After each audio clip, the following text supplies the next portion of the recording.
So is it possible to make a good game based on a genre of bad films? And I really do think it is. Last year I played through a game called The Deadly Tower of Monsters. I had intentions of reviewing this last year and never got to it because, you know, life happens, and I wasn't as committed to doing this last year as I am this year. So there you go. Anyway, so the game is called The Deadly Tower of Monsters. It was made by the Ace team. I think that was the development team, and it was produced by Atlas of all people, which was, you know, raised my eyebrow. And this is an odd sort of game. Let me give you the rundown here. The game itself, it's as if you're watching a B movie. Now, you're not going to find anybody that loves B movies more than me. Well, you might, but I've got a pretty solid collection of B movies. I love watching them. I love finding them. I'm particularly fond of finding them on VHS tape, which is one of the things that appealed to me about this game. But this game is essentially, it's as if you're watching a DVD re-release of some B movie, right? The movie happens to be The Deadly Tower of Monsters. So you're watching the DVD release and you're listening to the commentary from the director, Dan Smith. Okay, so you're listening to the commentary, but you're playing as the main character, Dick Speedstar. And along the way, you actually switch between two other characters, some alien space woman that I can't remember her name right now, and a robot character. And you're all working toward defeating the evil space emperor. So the beautiful thing about this game is that it is done in the style of B movie. So there's a ton of things that like tips their hat to this, the genre or the I don't know, the cinema style of B movie. Along the way, you'll run into like stop motion enemies. You'll run into enemies that are obviously people in suits. You're going to run into enemies that are, at one point, there's a part where they're explaining that the bad guys that he's fighting are like puppies that were wearing Christmas lights and vacuum cleaner parts and stuff like that. You can see the wires on the flying enemies and things like that. Well, actually, the wires on a lot of things. It's ridiculous. It is totally a love letter to B movies, and I love that. So you fight these ridiculous enemies that are ridiculous, just ridiculous. You're listening to this like meta commentary on the game, which basically the director's commentary is thrown in there to like explain why you're doing stupid stuff. Like, well, why in the world would in a movie would you happen to break boxes to find health items or ammunition or things like that? Well, the director explains it, well, you know, it's so he could ad-lib and keep the moment real and da-da-da. And so it's kind of funny because they explain things in a funny way. To me, it was humorous. So what you do is you start off at the bottom of the tower and you basically work your way up to the very top where the final showdown is. It's funny and the levels are intense and they get great, and I thoroughly loved it. You know, that I love this homage. You know, this what this became was great. The gameplay itself is actually basically a twin stick shooter with a lot of, there's some melee elements in there, and actually, believe it or not, at least for me, I ended up relying on melee attacks a lot because it just seemed faster. It was a lot more work to find like duck and cover spots and things like that to shoot. It was just easier to go in and just hit stuff, you know. And there's some other elements thrown in there as well. Nice little touches, like if you fall, you could dive from the top all the way to the ground to kind of prevent accidental falling. You can dive off, and later on in the game you get a teleport where if you fall off, you can tap the button and it teleports you back up to the top. You know, you're back where you started from, which is cool because you could do parts to do kind of like challenges to boost stuff.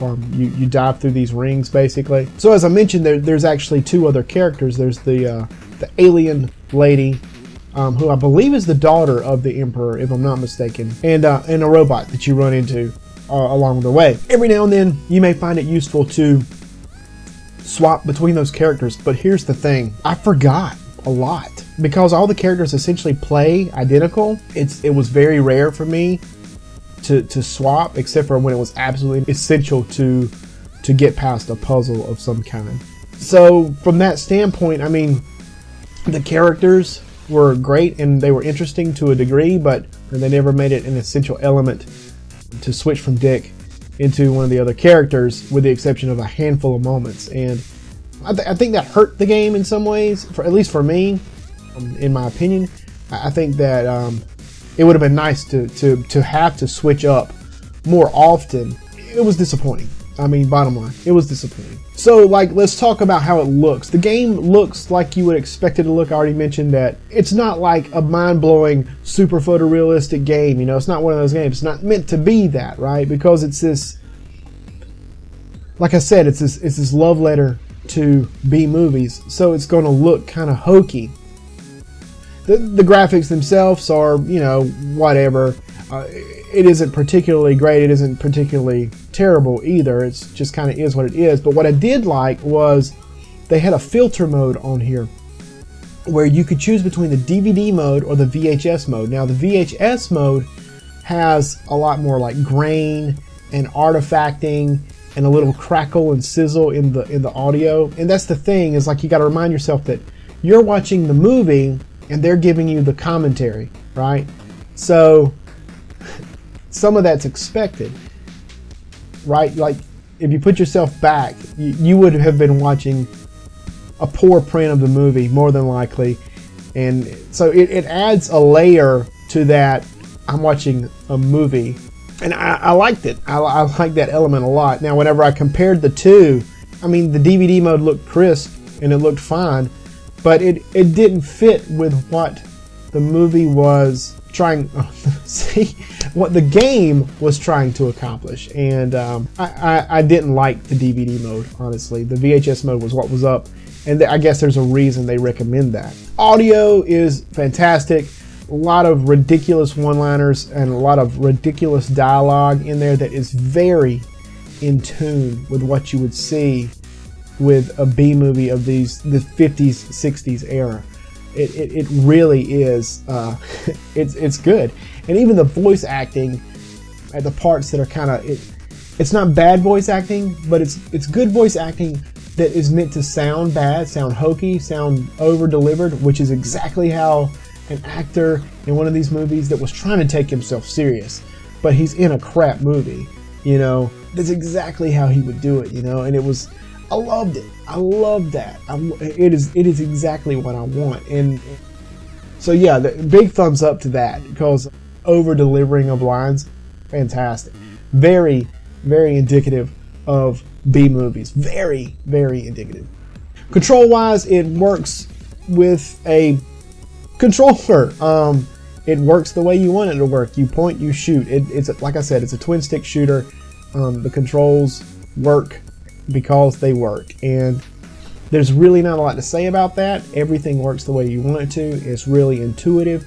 You don't have to spend a lot of time like thinking about what you're going to do and relearning a button configuration. Everything's pretty much right where you would expect things to be, at least. I mean, the other night I picked this back up just to capture some gameplay of the final boss fight, and I didn't have to relearn the controls, you know, like I do when I have to come back to some of these games sometimes. I just picked it up and I was good to go. So from that standpoint, the controls are fabulous, and it's exactly what you want. If you happen to have the PC version, if you happen to go get the computer version over the PlayStation 4 version, definitely make sure you've got a controller.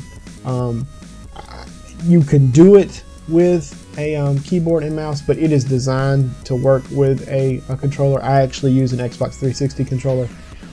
Works perfectly. Just make sure you have one on hand. You'll not regret it.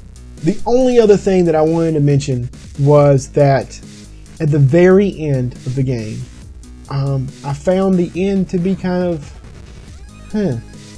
and